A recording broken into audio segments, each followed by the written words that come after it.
Okay, welcome back, everybody. Hey, we're going to start getting back into lesson 2, rightly dividing the word. We're going to start with the rules now. So let's go ahead and start off with this note and then get right into it.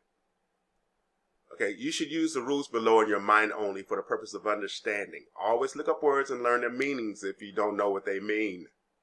You can always look up synonyms, but only for comprehension. Never paraphrase, add, or take away from Scripture.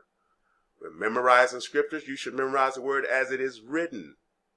Okay, with that out of the way, that's the disclaimer. The when not to divide rule. Now let's get to the heart of the matter. This is especially important that you learn when to divide and when not to divide Scriptures.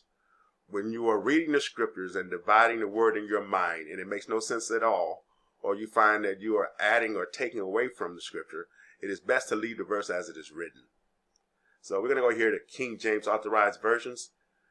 It is Genesis 24:50. Then Laban and Bethuel answered and said, the thing proceeded from the Lord.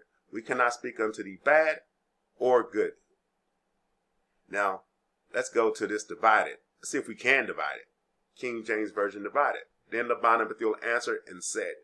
Okay, this implies unison, so it cannot be divided. The thing proceeded from the Lord. Now imagine the two men speaking at the same time in unison, which means it cannot be divided. We cannot speak unto thee bad or good. Now that can be divided, but we're not going to do it here. We're going to do it with the next rule.